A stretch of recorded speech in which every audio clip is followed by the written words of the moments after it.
All right. Hello, everybody that might watch this.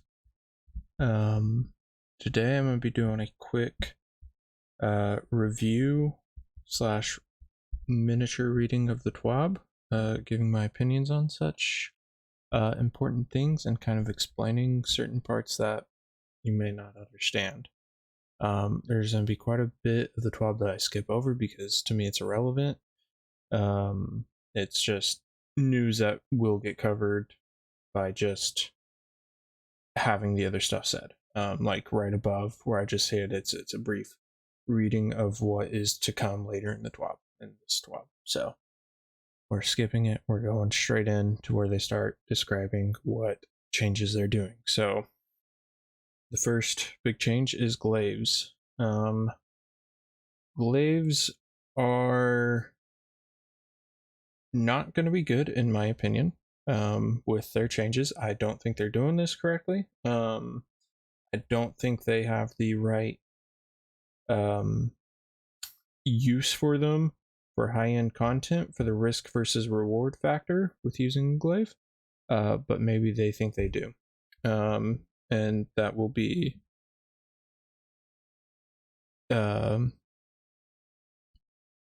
come to be proven when season 17 launches with these glaives.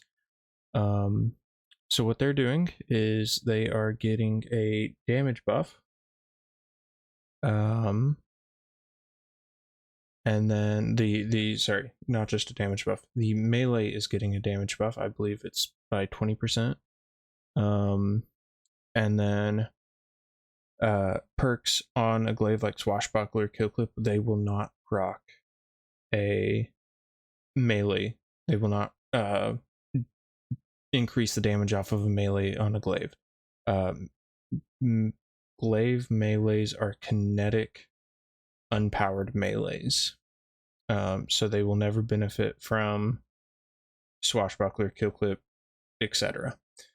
However, things that will proc off of it are Winter's Guile and Worm God Caresses. So keep that in mind. You know, you want to make a glaive build, I would suggest finding a good Winter's Guile or Worm God Caress. You could go in, use some Devour, make for a fun time for low end content.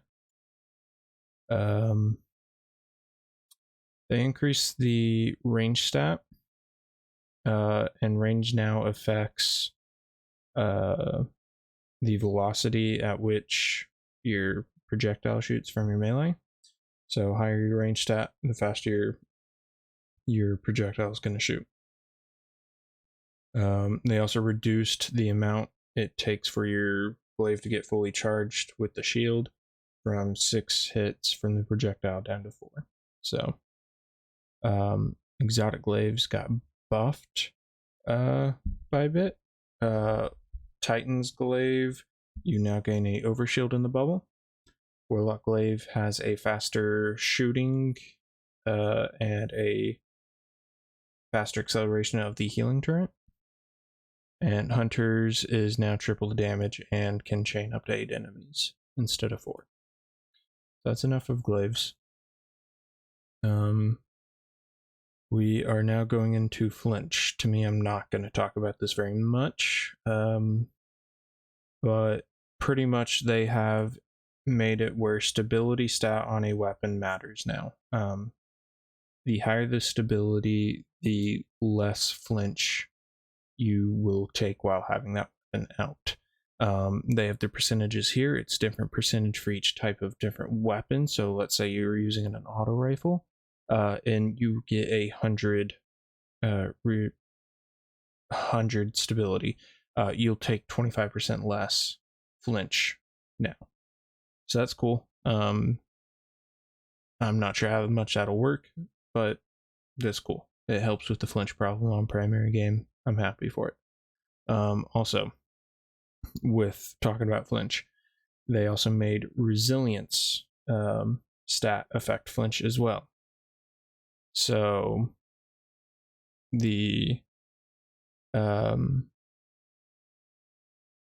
basically every level of resilience you have is a percentage of less flinch you'll take. So 5, if you rock 5 Rezil, you'll have 5% less flinch. So cool stuff there. Titans will get that buffed nicely to them for the flinch resist, which is sick. Airborne. Oof, this is a lot. When it comes to airborne, I do like the path that they have taken. Somewhat. I feel like they're taking the right approach. Execution might be wrong. I don't know. We'll have to see how it plays out. Any top tree Dawn Warlock knows, and pretty much any Stompy Hunter knows, that getting the air on an opponent who doesn't expect you to be in the air is literally free low. And that made pub stomping versus players that aren't that good even easier. So this entire airborne thing is going to force players into build crafting, which is awesome. Build crafting more into airborne gameplay. So let's say I play Top Tree Dawn a lot. I need to spec into some of my stuff so I can, jump around. Not even just heat rising. I jump around Icarus around, get a boom headshot with a hand cannon while right after Icarus dashing, So basically what they've done, they've added a new stat to all weapons. It's called Airborne stat. From what I gather, the highest stat on a singular base weapon at base is Skyburner's Oath with 35. This scales up to 100. Lower the stat, worse you're going to do. Pretty much what they've done is made it less RNG based from when you shoot your weapon when you're in air to more precise aiming. The lower your stat, you're going to have that RNG still happen, but you're also going to have the preciseness happen, so it's almost going to be impossible to hit a shot if you're sitting at like the 0 to, probably like 20 airborne stat. The higher the stat goes, the better your stuff, the better your obviously stats go. The 100, you have no airborne accuracy penalty, and you have the same aim assist as current. So, getting to 100 is important for any top tree Dawn or such. Anyone that's really wants to jump and be in the air 24/7. All weapons have different base airborne stats, and it's more or less based on the archetype of the weapon.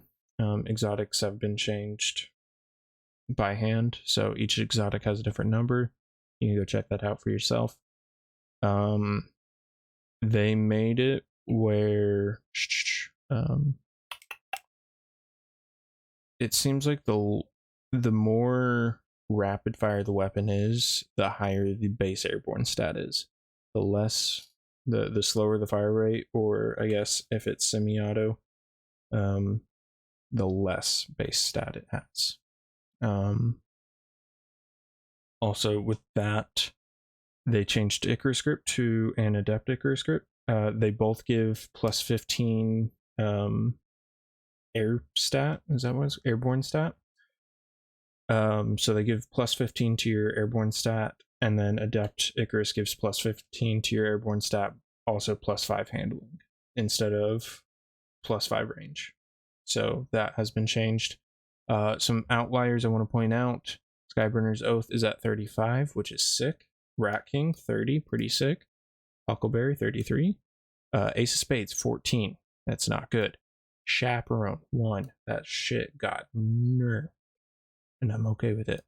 I would like to point out they have a redacted here for an exotic, 29. So it's probably gonna be an auto rifle, an SMG, or a pulse rifle. Maybe a sidearm, but I don't think so.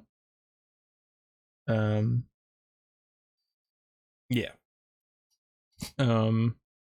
Here are some lists, as with, weapon stats to airborne stat.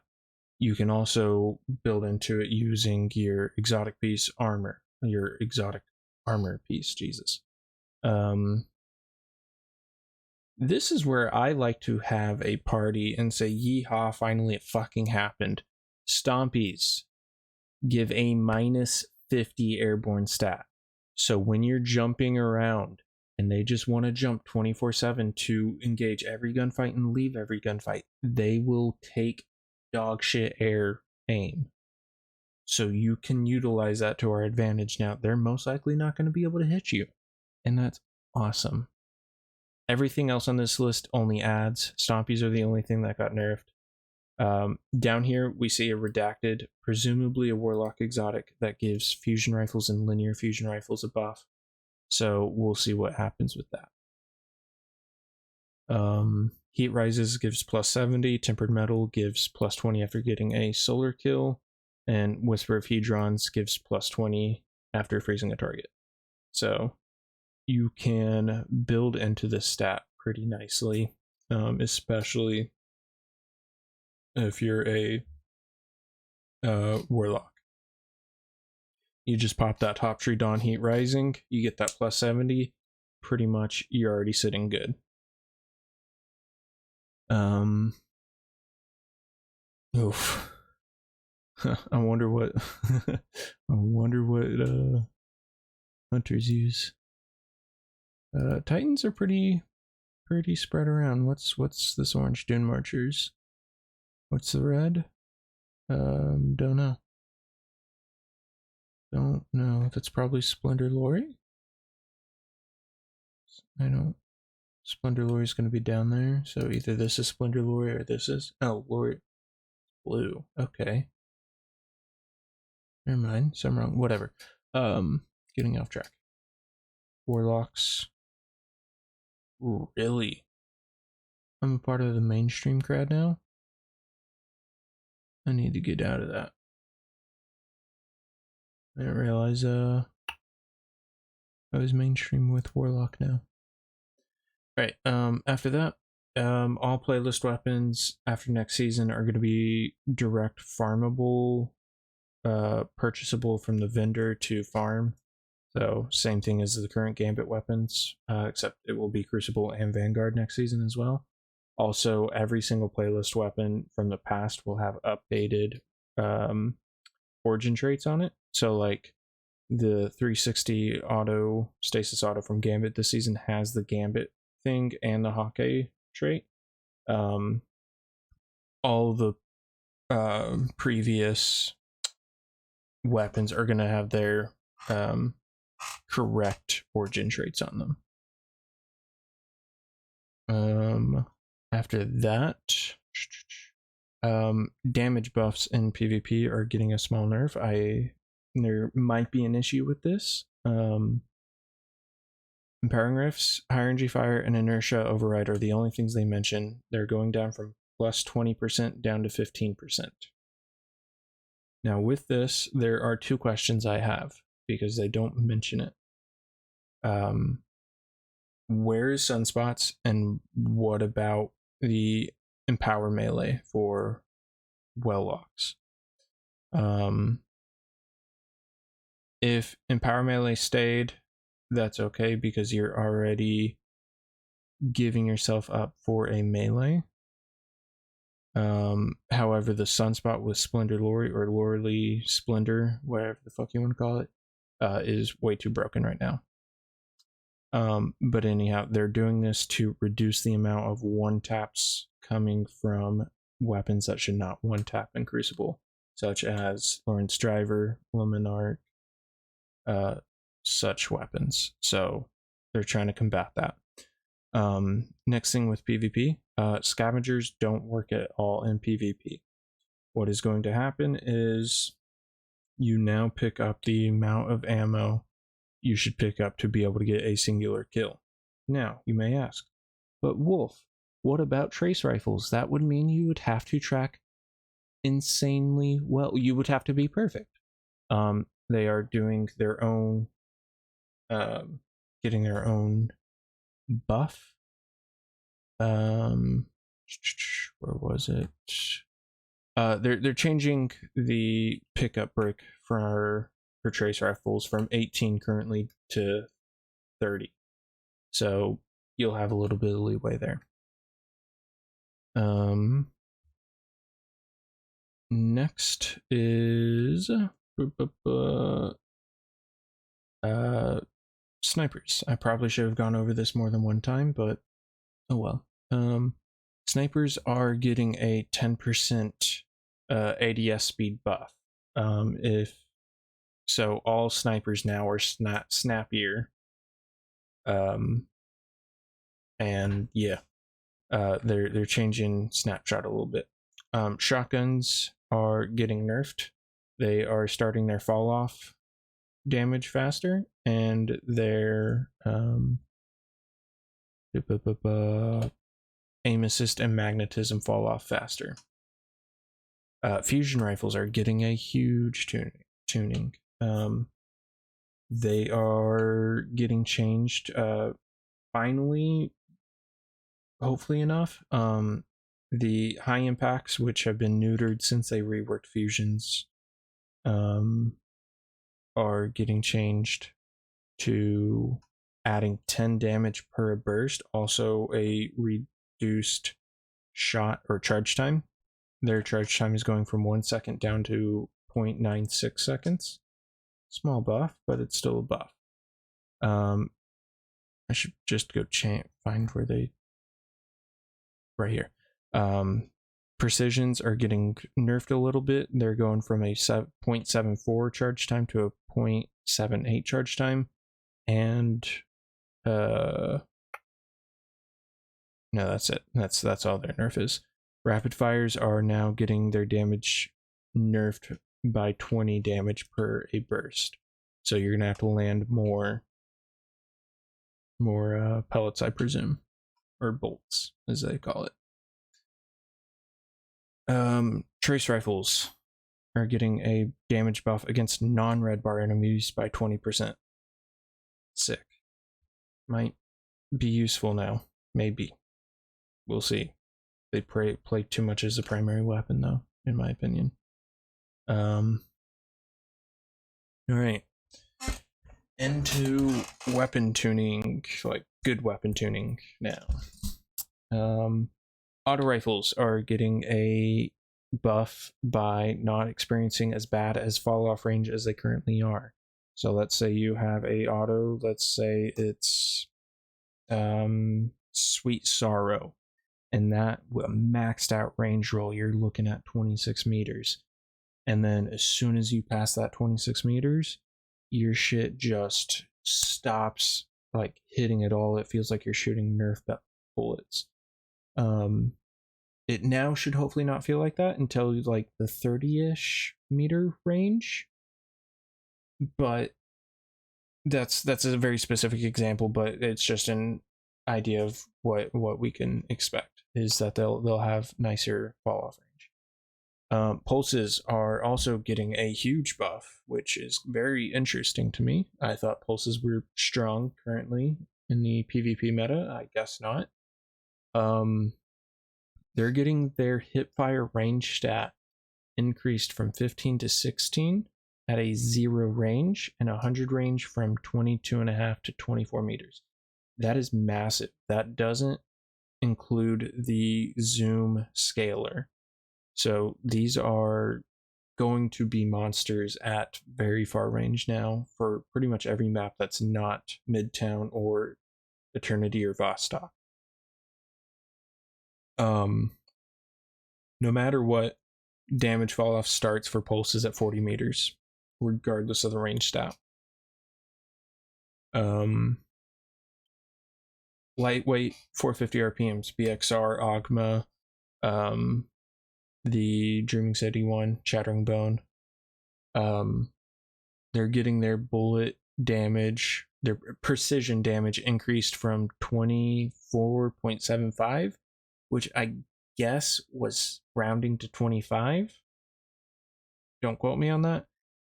To 26. All they say is this won't change the optimal TTK, but instead change the ease of TTK. So you'll have to hit one less crit for the optimal time to kill, which is nice. Here we talk about zoom for SMGs, specifically multi-mock. Multi-mock is now getting neutered from the Model 8 scope. Currently has 17 zoom, it's getting brought down to 15. The second highest zoom for that is going to 14. Shear's Wrath is getting knocked down from 17 to 16, and keep in mind, these nerfs are massive. These are scalers, and they are going to change the range a lot. They also increase the fall off percentage by 1.5 meters. So, yeah, if you're not in range, they're going to feel real bad. Scholastic's getting buffed from 13 to 14. Seventh Seraph's getting buffed from 13 to 14 every waking moment. 13 to 14. Huckleberry is getting buffed from 13 to 15. I'm going to be checking Huckleberry out. That is something I'm very interested in. Adaptive SMGs are getting brought back, but they didn't want to bring them back because the body shot optimal time to kill was too strong. So now they're reducing that, where the optimal time to kill is not getting changed, but the body shot time to kill is going to take an extra bullet to kill. So that is nice. So expect maybe the Guardian Games SMG to be an adaptive frame, or maybe we don't see them until season 17 starts. Precision hand cannons. They are getting an intrinsic airborne stat of 25. So when you use a precision hand cannon, such as Frontier's Cry, you have the base airborne stat on that weapon, but since it's also a precision frame, it's going to give 25 on top of that. So for example here, the Frontier's Cry has a base 19 airborne stat. You add the 25 from it being a precision frame. Then you add Icarus to it. You're going to be at 59 before, you're using anything else for your armor or heat rising. So that's cool. I like that buff. It's a nice buff for precision frames. They need their place in this game. To the PvE side of things now. Heavy weapons, machine guns are getting a damage increase against all PvE enemies except for bosses by 40%. That's huge. Go get yourself a fucking, what is this gun called? I have one in here somewhere. Corrective measure. Go get yourself a corrective measure. Be ready to use that. High-end content, you're going to be able to mow through red bars and orange bars like it's nothing. Go get you a good LMG, because that will come in handy. Xenophage and Grand Overture receive this buff, except for the bonus versus... Sorry, I fucked up earlier. LMGs are getting a 40% damage increase against minors and majors. They're also receiving a 20% damage increase against bosses. Not... Okay. Now Xeno and Grand Overture receive this buff except for against the bosses. So they just receive the 40% buff against red bars and orange bars. Rockets are getting nerfed. The tracking rockets are going to receive a minus 10% damage. High impacts have no change, and adaptives and aggressives have a plus 10% damage increase. So I'm not sure which adaptives and aggressives are in the game, but I'm going to go see about finding some and trying to main those. See if I need that tracking intrinsically or not. Did not mean to click on that. Exotics. Fighting Lion is getting the buff. It's getting an increased blast radius and damage. Eyes of Tomorrow is getting a buff of 30% against champions and bosses. Pretty cool. I don't think it'll compete still with Galahorn and Deathbringer, but maybe it will.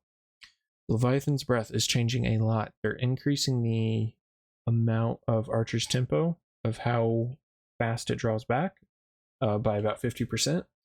And then they are also adding a small delay on champions, on unstoppable champions. So when you pull that bow back and you shoot a champion and unstop with it, it's going to stun the unstop when it hits it and then deal a delayed. So it's basically lasting an impression, just not as dramatic.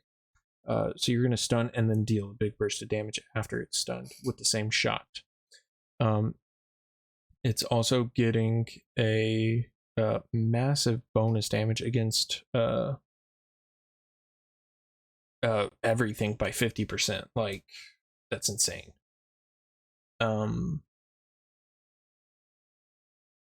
don't know, to like, that might be insanely good now. So keep your eye out for that. Luminarch is now no longer ever going to be able to one tap in Crucible. Its tick damage is getting reduced by 25%, but in PvE it's getting buffed by 50%, so that's sick. Lynch Driver is getting its body shot damage reduced by 20%, so it also can no longer body shot unless it has its damage perk up. So if it collects 3 of those talisman, it can body shot then. Skyburner's Oath, its ADS is now hit scan.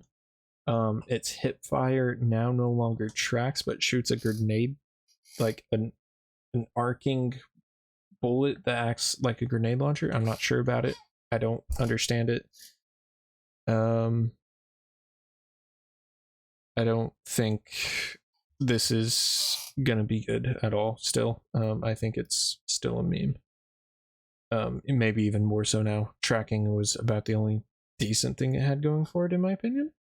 But now it also does apply burn damage, which is okay, I guess.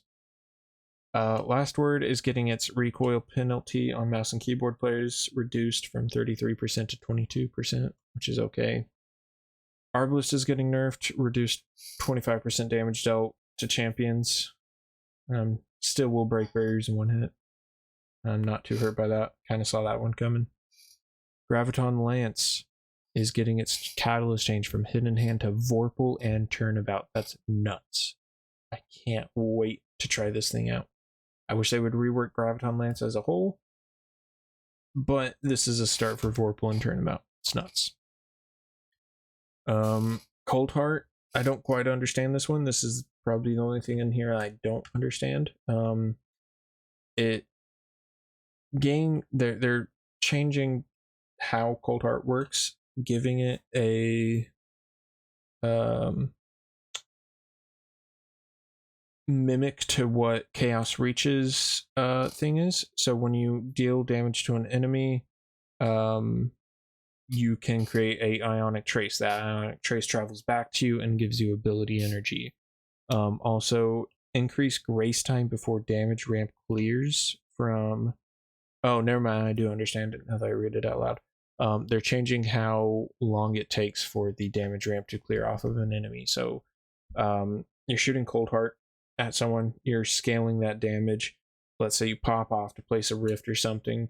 Well, it can't be a rift, but you have a second to pop off that enemy and to be able to pop back onto it before the ramped damage goes away. Whatever. Prometheus Lens now has burn damage. Wave Splitter no longer cycles randomly, but when you pick up an orb of power, it scales up to +20, and also will suppress, which is nuts. Lord of Wolves is getting a fall off start by 25%, which is a nice nerf. Snapshot is getting a small nerf. ADS animation speed scaler from 0.5 to 0.75, so that's about a 50% speed nerf to special ammo weapons. Primaries, it's unchanged. We're getting air assault back. It is now Eye of the Storm, but gives you +60 airborne stat, which is cool, I guess. Desperado. This is getting nuts. All right. Desperado makes me so happy because it's getting put on other weapons and other archetypes other than just the 340 pulse rifles, which means it has to get tuned, which I'm okay with. So the fire rate is going to get nerfed a little bit, by about 50%. So it's gonna shoot probably like 25% faster rather than the current like you know. It now reduced duration from 7 seconds to 6 seconds, and then but this is the big one, in PvE there's no longer the damage penalty. It now will deal full damage when you have Desperado up. That will be awesome. Adagio Shotguns. This, I'm kind of sad about this, but it makes total sense. Adagio is getting nerfed on slug shotguns so that it doesn't continue to break Crucible. The weapons that are leaving. This is weird to me. I don't like this. I don't think this is right, but you know, whatever. Occluded and occluded finality sniper and finite impactor hand cannon are leaving the Iron Banner at the beginning of season 17. Nightfalls, the comedian shotgun and the palindrome hand cannon are leaving. Palindrome is fucking leaving. Go get you one if you don't have one. That is the best hand cannon in PvP.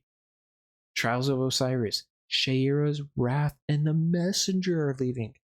The best SMG that's obtainable currently is leaving. The best PvP pulse rifle in the game is leaving. Go get those before they leave if you do not have one. That is insane to me. That is stupid. But if they bring out stuff that's equal to as good as them, then I'm all for it. But if they don't, like they did this season, that's so stupid. Leaving in season 18, subject to change, but currently it's the Peace Bond sidearm, Archon's Thunder. You don't have a good one, go get you one, try and farm one out. I know it's a pain, but hopefully next season you can target farm those. Nightfalls, Plug 1 and Hothead are leaving. Make sure to go get you those. Trials, Aya's Soul and Summoner are leaving. Summoner just got here and it's about to go here in fucking about 4 months now. So you have 4 months to get you a good summoner from now. Axions are getting a nerf from 91 second base cooldown to 152 second base cooldown.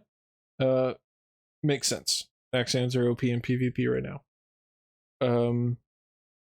Titan's Barricade with the Bastion aspect equipped is getting a nerf. Is now base 82 seconds from 53. This matches a Warlock Rift. This is what I've been wanting. It makes sense because it acts like a Rift. It shouldn't have a faster cooldown than a Rift does. Renewal Grasps, they did the exact change I said. It follows this Bleak Watcher change. When you have Renewal Grasps equipped, your Dusk Field now becomes a base cooldown of 152 seconds. So you have a much slower cooldown on the Dusk Field. Also, the outgoing damage penalty applied to player victims in the Renewal Grass Dusk Field reduced from 50% to 20%. That's a huge for PvP. PvE, it's untouched. Besides that, that is it. That was a lot. That was a lot longer than I thought this video was going to be. I'm now 34 minutes into this video. Holy fuck. Jesus. Alright. Well, that is it for me. I hope you learned something, and if you didn't, oh well. This was a massive twab. Have any questions? DM me, ask it in the Discord. I don't care. Also, if you're not a part of our Discord, the link is in the description. Go join it. We like to hang out there and chill. That's it for now. Bye.